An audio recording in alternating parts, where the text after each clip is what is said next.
Hermanos, Dios les bendiga. Bienvenidos a Iglesia Bautista La Vid. Todos estamos aquí juntos para escuchar la palabra de Dios, alabar a Dios, recibir una bendición de Él. Si está aquí acompañándonos por video, también bienvenidos. Nos da mucho gusto que nos acompañe a través de este medio de tecnología. Y estamos siguiendo en la serie sobre el libro de Marcos, una historia acerca de Jesús. Estamos en parte 7 y todavía estamos en capítulo 1 y vamos a estar en versículos del 29 al 34. Ya lo pueden estar buscando en sus Biblias. El mensaje de hoy se titula Jesús sana. Jesús sana. A veces es bueno repasar lo más básico y entender claramente lo que es y lo que Dios promete a través de su Cristo Jesús. Y una de las cosas que vamos a ver es que Él sana. Jesús demostró la semana pasada que Él tiene toda autoridad para enseñar y para realizar exorcismo. Él habla y los demonios tienen que obedecer lo que Él dice. Él enseña y la gente se queda asombrada de la autoridad que Él tiene en su enseñanza. Hoy vamos a ver que Él tiene la autoridad para sanar físicamente y sanar también espiritualmente. Vamos a ver unas cosas, por ejemplo, hoy vamos a ver que Jesús tiene compasión de todos, en privado y en público. También vamos a ver que toda enfermedad que existe en el mundo tiene sus raíces en el pecado, pero no toda enfermedad es causada por la actividad de los demonios. Vamos a ver que unos sí sufren por actividad demoníaca, pero no todos.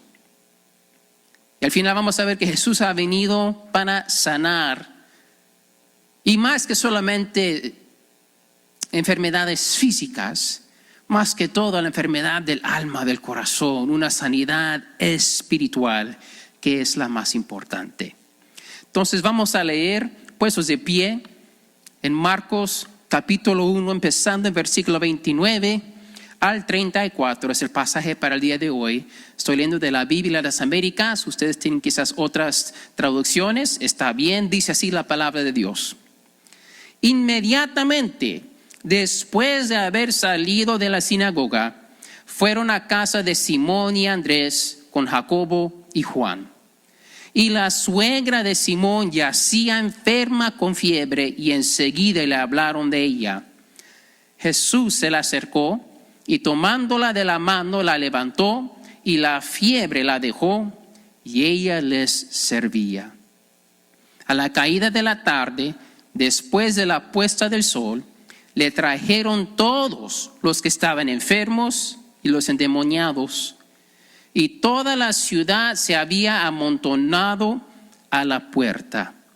Y sanó a muchos y estaban enfermos de diversas enfermedades y expulsó muchos demonios.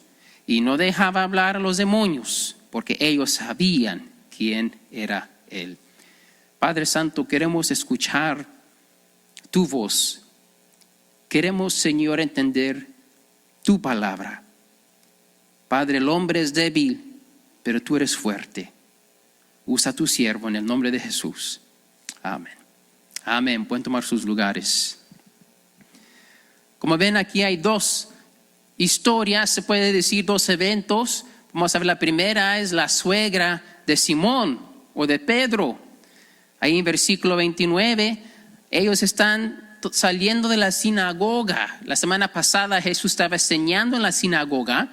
Están en Capernaum. Él estaba enseñando con autoridad. La gente se asombraba. Él hizo un exorcismo. La gente se quedó, wow, ¿quién es esto? Con los demonios le escuchan. Van saliendo de la sinagoga, caminan a la casa de Simón y de Andrés, que no está lejos. Si van a Capernaum hoy en día, pueden ver dónde estaba la sinagoga, que todavía está parte de ella allí. Y la casa de Pedro está a 1 o 2 cuadras. Y yo he tenido la oportunidad de ir y está cerca. Es muy interesante de ver cómo está ahí el lugar. Pero el punto es esto. Esta es la misma ciudad la semana pasada, es el mismo día, es el sábado. Él todavía tiene sus 4 discípulos, son los primeros, no tiene 12 todavía, solo estos 4 pescadores. Y ahora llegan a la casa de Simón y ellos le dicen ahí en versículo 30, y enseguida le hablaron de ella que estaba enferma. Dicen, Jesús, mira, no hay lonche porque pues pobrecita la suegra de Simón está enferma, está acostada con fiebre. Y vemos entonces que Pedro sí tenía esposa. Para los que creen que el papa no puede ser casado, los que afirman que Pedro el primer papa, él tenía esposa, tenía suegra aquí. Entonces es muy interesante ese detalle, ¿no? Y cuando uno lee el libro de Hechos, vemos que la esposa de Pedro la acompaña en un viaje misionero. Ella, no sabemos a qué punto, pero ella empezó a servir a Jesús con él. Muy interesante. Pero ese no es el punto de hoy. El punto es esto, que ella está enferma, tiene fiebre, está acostada, Jesús viene, no le dice nada. La semana pasada él enseñó con autoridad y con su voz, con su autoridad, él dice, sal de él, el demonio sale. Ahora él viene a la casa de Simón, él simplemente ve, la toma de la mano, la levanta y ella está sanada. No habló, no dijo nada. Y vemos que es una enfermedad. No era una penalidad de desobediencia, no era un demonio, no era un juicio de Dios, simplemente estaba enferma. Jesús la tocó y la sanó. Y luego, ¿qué pasa? Nada es dicho, muy interesante. Jesús dice nada y vemos que la suegra de Simón también no dice nada. Dice que en versículo 31 Jesús se la acercó, tomando la mano la levantó y la fiebre la dejó y ella les servía. Aquí está el punto de conexión o la lección, unas lecciones que aprendemos de estos versículos. Primero, solo la autoridad de Jesús es necesario para sanar. No existe fórmulas o rituales o cualquier otra cosa para conjurar el poder de Dios. Si haces estas cositas, si prendes tales velitas o haces tales oraciones o haces tales cosas, Dios te va a escuchar y te va a sanar. Si compras este aceite, si tú tienes esta fe, si tú das este dinero, aquí hay nada de eso. Solo la autoridad de Jesucristo, solo el poder de Dios. Y Él ofrece esta sanidad a cualquiera que viene a Él en el nombre de Jesús. Y otra nota para los que han visto en la televisión, escuchado en la radio y han visto en otros lugares las campañas que hacen de sanidad. Si tú vienes a este servicio especial, si tú vas a esta campaña, si tú traes este dinero, si tú traes estas cosas, aquí en ese lugar a tal día, tal hora vas a recibir sanidad, vas a recobrar tu salud. En ninguna parte de la Biblia, de los evangelios, vemos a Jesús hacer una campaña de sanidad. En ninguna parte de Mateo, Marcos, Lucas y Juan vemos a Jesús buscando pacientes o anunciando, ven a mí, yo les voy a sanar sus dolencias. Jesús nunca estableció este tipo de ministerio. Su ministerio de sanar fue una extensión de su predicación del reino de Dios. Y cuando se presentaba la necesidad, Él en su amor, con su autoridad, los sanaba. Pero Él no predicaba, ven a mí, les voy a sanar sus enfermedades. Él dice, el reino de Dios se ha acercado, arrepiéntense. Él enseñaba con autoridad. Él sanaba a gente porque ahí estaba en ese momento, en esa situación. Él sanó a la suegra de Simón porque estaba enferma y estaba en su casa y Él tiene compasión de sus primeros discípulos. Dios tiene compasión de todos, aún al más insignificante. Aquí está una mujer que en esta sociedad, en esta cultura, en este tiempo, tenía menos derechos que los hombres. Y Él tiene compasión de ella.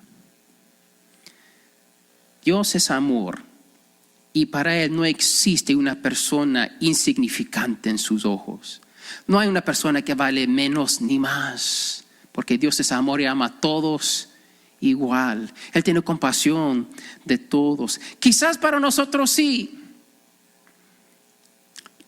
Yo tengo compasión para las personas que yo conozco. Mencionamos el terremoto en Ecuador y una tragedia, pero yo no siento nada para alguien ahí porque no conozco a nadie personalmente, ¿verdad? Estamos orando por ellos, pero yo no lo siento aquí en el corazón porque no conozco. Ahora, si yo tuviera un familiar, un ser querido, un buen amigo o amiga que vivía y sufrió, yo estaría, wow. ¿Entienden lo que estoy diciendo? Eso es ser un ser humano. Pero Dios no es así. Él creó a cada uno de nosotros. Él nos conoce a todos por nombre. Y Dios ama a todo el mundo de esta manera íntima y personal. Imagínense qué tan grande Dios tiene que ser para amar de esta manera. La respuesta apropiada después de ser sanada de esta mujer es simplemente esto: y ella les servía. La respuesta apropiada después de recibir el poder de Dios en la vida de uno es servir. Uno recibe sanidad, uno sirve. Uno recibe y uno da. Uno recibe y uno da. Uno recibe, uno sirve. Servir a Jesús y a su cuerpo. Aquí ella sirvió ¿a quién? A Jesús y a sus discípulos. Al compañerismo cristiano. Esta es la semilla de la iglesia. Entonces ya hemos visto estas lecciones. Vamos a ver entonces cómo aplicamos lo que hemos aprendido aquí. ¿Ok? Primero es esto. ¿Tienes alguna dolencia? ¿Estás sufriendo algo? Jesús sana. Él tiene la autoridad para sanar. Él es el único que necesitamos. Unos no están aquí hoy por esa misma razón. No están bien de la salud. Por eso clamamos a Dios por ellos, porque Dios sana. Él lo puede hacer todavía. Lo vemos en la Biblia. Dios es el mismo hoy, ayer y para siempre. Él tiene esa autoridad, pero tenemos que creer que Él lo puede hacer. Cuidado con los que te prometen sanidad si los sigues, o si das dinero, o si haces estos ritos. La Biblia no enseña eso. Si Dios es amor, Él da libremente. Él da con amor. Él ofrece gracia y misericordia.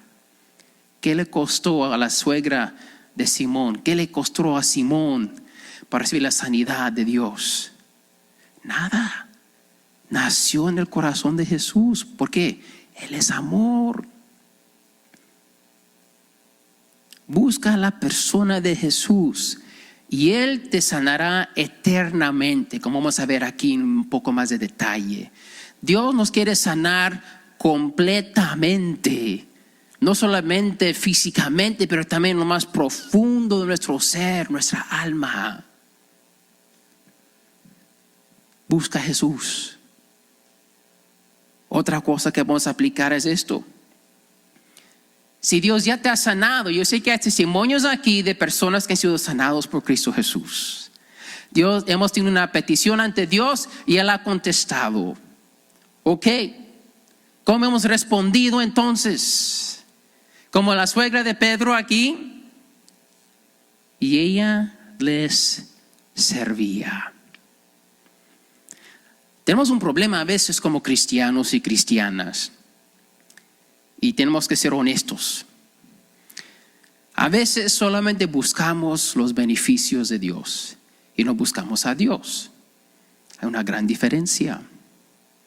Por ejemplo, yo era igual cuando era niño y ahora lo veo con mis hijos. A veces cuando era niño yo quería ir con mi papá a hacer un quehacer porque sabía que él tenía la billetera. Y yo sabía que a veces si yo iba con mi papá a hacer el quehacer o al mandado, me iba tal vez a comprar un dulce o una nieve. Y quería ir con mi papá, no porque yo amaba a mi papá, y pues sí lo amaba, pero porque quería sacarme algo de la billetera. ¿Soy el único que pensaba así? Y veo a mis hijos, papi, quiero ir contigo. Me agarran las piernas, los tengo que arrastrar para salir de la puerta y pienso, wow, me aman. Pero yo sé que de vez en cuando van conmigo les compro algo, ¿no? Para verlos sonreír. Entonces la pregunta es, ¿quieren ir porque quieren estar en mi presencia o porque quieren un ice cream? Es difícil de entender, no saber. No hagamos el mismo error con nuestro Dios. Él es bueno, Él es amor, Él sana, Él regala, Él es misericordioso, pero tenemos que nosotros ser completamente sinceros con la persona que está en el espejo. ¿Por qué busco a Dios? ¿Por el ice cream? ¿Los beneficios? ¿Las bendiciones? ¿O porque en verdad amo a mi Señor? Deseo estar en su presencia porque Él es bueno. No solamente sus bendiciones son buenos, pero Él es bueno. Wow. A veces pensamos que servir a Dios es como el trabajo secular, como el mundo. Si voy a hacer tal trabajo, ¿cuánto voy a ganar? ¿Qué son los beneficios? ¿Es conveniente para mí o no? Me va a costar demasiado, entonces no voy a hacer mucho dinero, no voy a hacer ese trabajo. No me conviene. Recuerda, mi hermano, mi hermana, hablando a la iglesia, el beneficio ya lo hemos recibido. Él nos ha dado vida eterna. Tenemos su gracia. Cuando viene el juicio, no vamos a ser juzgados, vamos a ser salvos. No seamos hijos e hijas malagradecidos. Seamos maduros. Vamos a ver esto más detalle también aquí en unos momentos. Dice Efesios 2:10, escuchen, Efesios 2:10. Porque somos hechura suya, creados en Cristo Jesús para hacer buenas obras, las cuales Dios preparó de antemano para que anduviéramos en ellas.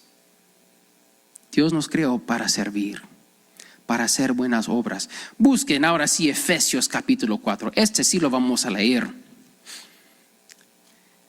En este país, Norteamérica, la iglesia está dormida, es perezosa, no entiende su propósito en Cristo Jesús. Buscamos iglesias como que si hubiéramos ido a Walmart comparando cuál iglesia me va a dar más. Esa es la iglesia que voy a ir en vez de dónde me quiere usar Dios para servir. En vez de qué voy a dar, estoy buscando qué voy a recibir. No somos como la suegra de Pedro que la sanó y empezó a servir inmediatamente. Efesios 4, versículo 11 al 16. Sigan a la vista así. Dice así la palabra de Dios.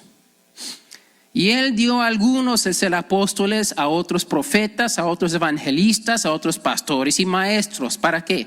A fin de capacitar a los santos para la obra del ministerio, para la edificación del cuerpo de Cristo, hasta que todos lleguemos a la unidad de la fe y el conocimiento pleno del Hijo de Dios, a la condición de un hombre maduro, a la medida de la estatura de la plenitud de Cristo, para que ya no seamos niños, sacudidos por las olas y llevados de aquí para allá por todo viento de doctrina, por la astucia de los hombres, por las artimañas engañosas del error, sino que hablando la verdad en amor, crezcamos en todos los aspectos en aquel que es la cabeza, es decir, Cristo. Versículo 16, de quien todo el cuerpo, estando bien ajustado y unido por la cohesión de las coyunturas proveen, conforme al funcionamiento adecuado de cada miembro tiene que dar función, ¿verdad? Produce el crecimiento del cuerpo para su propia edificación en amor. ¿Qué está diciendo este pasaje en Efesios 4? Buena pregunta. Nos está diciendo que tenemos que nosotros, como hijos e hijas, miembros de la iglesia, edificar el cuerpo de Cristo. ¿Qué es edificar? Trabajo. servicio. Versículo 13, tenemos que ser maduros. Versículo 14, ya dejar de ser como niños. ¿Cómo son los niños? Irresponsables, egoístas, perezosos, hacen lo que sienten en vez de lo que piensan. Tenemos que dejar de ser niños. ¿Y qué dice versículo 15 al 16? Tenemos que crecer, ser adultos, ser maduros, crecer en nuestra fe y funcionar dentro del cuerpo de Cristo. ¿Qué pasa si uno de ustedes tiene un órgano que no funciona? Dice que está enfermo. ¿Cuál parte del cuerpo no quieres que funcione? Escoge uno ahorita en tu mente. El cerebro, no. El corazón, no. El hígado, no. El dedo, no, porque ese sí. Oye, ¿quién se ha machucado el dedo pequeño y gritado cosas que no debe de gritar? Cada parte del cuerpo tiene su función. Y si no funciona, está enfermo y va al doctor y busca aliento. Cada miembro de este cuerpo tiene una función y si no sirve, el cuerpo está enfermo. Tenemos que servir en nuestra iglesia. Si eres miembro de esta iglesia, aquí en la vida, está mirando y está en otro país, otra iglesia, tiene que servir en su iglesia. Es su propósito como hijo o hija de Dios. Tener un ministerio, estar sirviendo regularmente, eso es normal. Ahora parece ser lo opuesto. Cuando un cristiano no está sirviendo, no tiene un ministerio, eso es abnormal. Porque el cristiano refleja a Cristo y Cristo es un siervo. Él vino a servirnos y el que sigue a Cristo es un siervo. No servir en un ministerio regular no es normal para un cristiano. Ujieres, ministerio de niños, y cómo batalla nuestra hermana para buscar maestros y maestras para los niños. Es que no me gusta enseñar. No importa la excusa. Están las mismas dos hermanas semana tras semana tras semana. Y hay muchos que podrían enseñar y participar y ayudar y no lo hacen. Con los ujieres también, que nos cuesta llegar un poco temprano antes del servicio para servir. Wow. Unos lo hacen fielmente y gracias a Dios por ellos. Pero necesitamos más. Y esto es algo que no solamente esta iglesia sufre. Cada iglesia, cada pastor que yo he platicado, que yo he visto, las iglesias grandes también sufren, padecen de la misma cosa. Miembros enfermos que no funcionan. Y es triste. ¿Eres parte del reino de Dios? Sí, pastor, sí. Sirve a tu rey. Con gratitud, con amor por lo que Él ha hecho en tu vida. ¿Eres un cristiano? Sí, pastor. Sirve en tu iglesia y muéstrate fiel a tu Señor. Amén. Amén. Un amén. Gloria a Dios por ese. Un amén. Bueno, seguimos adelante. Dejamos a la suegra de Simón que está sirviendo. Y después vemos en versículo 32 que corre la voz. Corre la voz que Jesús tiene autoridad. La autoridad de Jesús ahora es público. Lo vieron en la sinagoga. Él enseñó con autoridad, hizo el exorcismo. Y ahora la gente dice, ¿qué más puede hacer Él? Y cuando baja el sol, terminó la Pascua, el sábado terminó el día de reposo. Y el día judío empieza cuando baja el sol, no en la mañana, en el alba, pero empieza cuando baja el sol. Y eso es cuando llegan. Y dice en versículo 33, toda la ciudad se había amontonado a la puerta. Wow. Y Jesús dice ahí en 34, sanó a muchos. No que sanó muchos y unos no. Ahí en la cultura judía, y muchos incluye a todos. Se puede decir, y sanó a todos que estaban enfermos, a todos que llegaron y buscaron de Él, recibieron sanidad. O les expulsó muchos demonios. Yo sé que a veces hay un poco de complicación en la iglesia cristiana sobre la sanidad. Obviamente Jesús lo hacía, nadie discute eso, pero la pregunta es, ahora que conocemos toda la historia completa y tenemos la palabra de Dios que nos guía, aunque hay unos que toman ventaja y usan el evangelio para sus propias ganancias, Dios sí sana. Dios sí obra en nuestros cuerpos. Esa es nuestra esperanza en el cielo. Cuando lleguemos a la presencia de Dios, ya no va a haber dolencias, ya no va a haber lágrimas. Él nos va a sanar todo. Y a veces Él nos sana aquí también. A veces usa medicina, a veces milagrosamente. A veces es por la dieta que uno cambia su manera de comer, empieza a hacer ejercicio y Dios obra. Uno puede hacer todas las cosas correctas y todavía estar enfermo, ¿verdad? Toda sanidad viene de Dios. Pero aquí hay algo interesante. Hay una distinción entre enfermedades y endemoniados. Muy interesante ahí, ¿no? Hay una distinción. Unos están enfermos, otros endemoniados. Unos simplemente el cuerpo no está funcionando bien. Por el pecado sufrimos. Nuestros cuerpos, todo el mundo no funciona como debe. Y a veces salen cosas malas. Y nos enfermamos.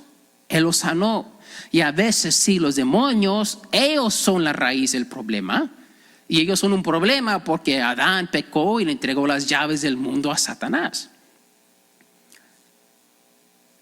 Y vamos a ver un poco más detalle que un momento. Pero otra cosa, observa, versículo 34, última parte. No dejaba a los demonios hablar porque sabían quién era Él.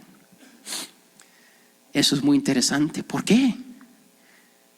Si ven antemano ya en la sinagoga, le dijo, ¿qué tenemos que ver contigo, Jesús de Nazaret? Versículo 24. Sabemos que has venido a destruirnos. No los permite hablar.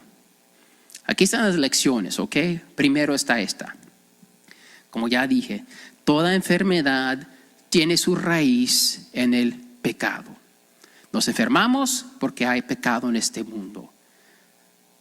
Sufrimos porque el pecado. Todo sufrimiento por el pecado. Pero a veces también son demonios. No siempre. A veces Jesús sabía la distinción. Él con sus ojos espirituales, siendo Dios, Él sabía cuál era cuál. Nosotros no siempre sabemos. Pero entendemos que la respuesta es igual. ¿No? Jesús. Para Jesús, aunque nosotros hacemos distinción, este es un problema, este es otro problema, la solución siempre es Cristo Jesús. Entonces yo le digo a la gente, no se preocupen tanto, es un demonio o es una enfermedad, no sé pastor cuál es, no importa. La respuesta es igual, ve a Jesús, clama a Él es el que te va a sanar. Pero ¿por qué no permitió, regresando los demonios, por qué no les permitió hablar? Esto es como un misterio de por qué Jesús decía a veces a sus discípulos, no le digan a nadie que soy el Mesías. Por favor, te sané, pero no les digas a nadie. Y parece que lo más que le decía que no digan, más hablaban. Pero hay unas razones que hemos tratado de entender por lo cual Jesús hizo esto. En este caso, sobre los demonios. Primero es esto. Jesús revela esa autoridad. Él les dice, cállate y no pueden hablar. Él es Dios. No es una guerra entre Jesús y Satanás a ver quién gana. No. Dios, Jesús, está sobre todo y los demonios se tienen que sujetar al Hijo de Dios. 2, Jesús quería evitar la idea de una liberación militar o política. Los judíos buscaban un Mesías político, un rey de guerra que los iba a librar de la Roma. Jesús no quería eso, Él los quería librar de algo más grande. Pero también el carácter del testimonio. ¿Quién estaba declarando la identidad de Jesús? Los demonios.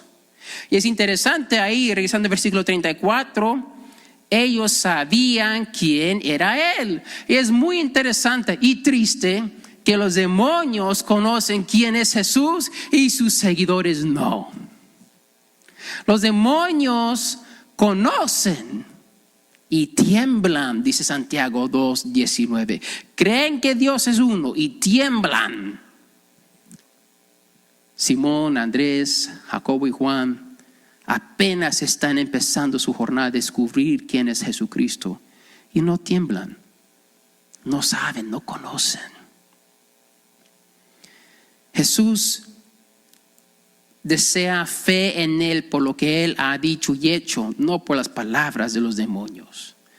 Muchas personas se dejan llevar por cosas espirituales, los ángeles, los demonios, vimos esta figura y eso, y están muy interesados en esas cosas. Jesús no quiere que nos distraigamos con eso. Él es el camino, Él es la vida, Él es la verdad.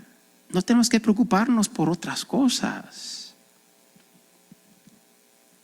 Y otra razón por la cual pensamos que Jesús no quería que los demonios hablaran era para revelar su propósito y su identidad en la cruz y no antes. Para Él revelar quién Él era a través de su sacrificio perfecto. Era el plan de Dios y su tiempo, no el tiempo de Satanás y sus demonios. Aquí está la cosa y regresamos a este punto que ya hemos visto. Satanás quiere que las personas busquen a Jesús por lo que Él puede darles, en vez de encontrar liberación de su pecado. Este es el plan de Satanás.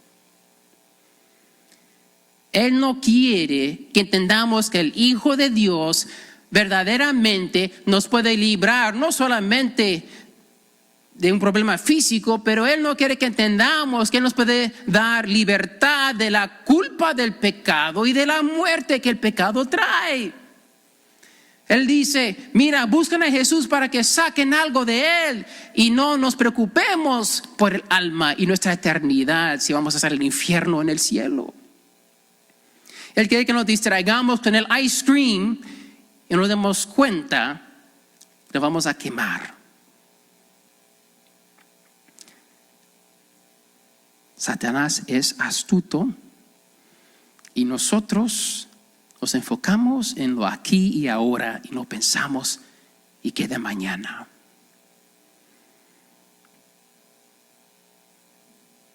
La autoridad de Jesús, el reino de Dios ha venido con poder para derrotar el reino de Satanás y librarnos del pecado. Nuestra necesidad es grande, pero casi nunca nos damos cuenta. Nos enfocamos en otras necesidades pequeñas que sí nos afectan, sí nos duelen y queremos ser libres de ese sufrimiento. Pero no es la enfermedad del cuerpo que es más importante, es el pecado del corazón. No son los demonios sobre lo que nos debemos de preocupar, sino la muerte espiritual y donde vamos a pasar el resto de nuestras vidas. El Salvador es más poderoso. Cristo Jesús vino a salvarnos de la culpa y la penalidad del pecado. Ese es su propósito. Él no quiere que los demonios distraigan a la gente. Eres el Mesías, viniste a destruirnos. Se va a decir, sí, mira, el Mesías va a destruir los demonios. Vamos a hacerle rey ahora para que tengamos este poder y nos libre de Roma. Y muchas veces queremos nosotros en nuestras vidas ser libres de Roma, de otros problemas de este mundo, en vez de ser libre en nuestra alma. Entonces, esto es lo que vamos a hacer. Según las enfermedades, es demonio, es pecado, es juicio de Dios. No. No juzguemos las enfermedades de otros. No juzguemos los sufrimientos de nuestros hermanos y hermanas.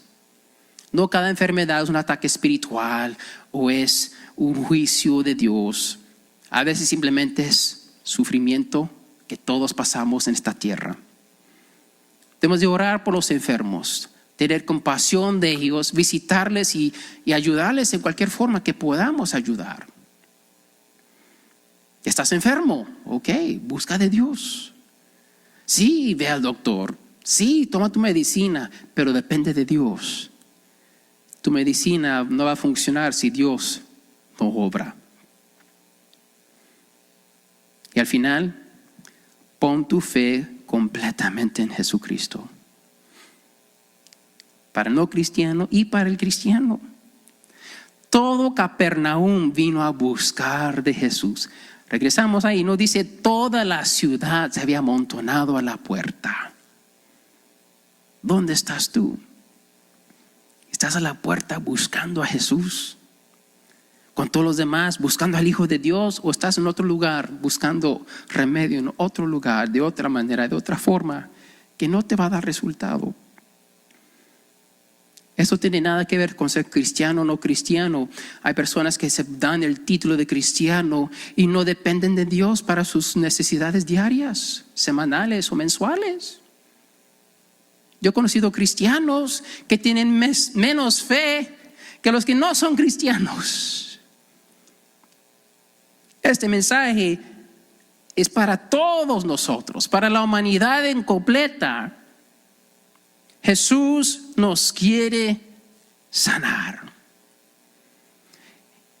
Y aunque Él sí puede sanar nuestros cuerpos, Él quiere sanar lo que es más importante: nuestras almas, nuestro corazón. Estamos enfermos y ni nos damos cuenta. Él es el médico por excelencia, no solamente del cuerpo, pero de mi alma eterna, y donde yo voy a pasar mi eternidad. Y para los que hemos recibido esa sanidad, les animo, mi hermano, mi hermana, sirve a tu Rey. Deja de echar la culpa a esta persona, a esta iglesia: esto me pasó, esto no me pasó, no tengo tiempo, es que esto, es que lo otro. Siempre hay excusas.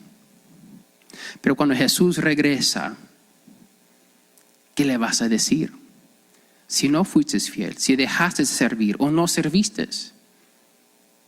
Jesús es que tenía ese compromiso con los niños, con ese juego de béisbol, con esto, me dieron horas extras para esto, Señor, mis necesidades. ¿Qué excusa le vas a dar a tu Rey cuando Él viene y demanda de ti lo que has hecho con tu vida? Ese es entre tú y Dios. Un día todos vamos a rendir cuentas. Yo creo que vamos a tener muchos de nosotros lágrimas de: ay, Señor, perdóname, yo no hice todo lo que yo pude. Me distraje, me enfoqué en el ice cream en vez de mi Rey.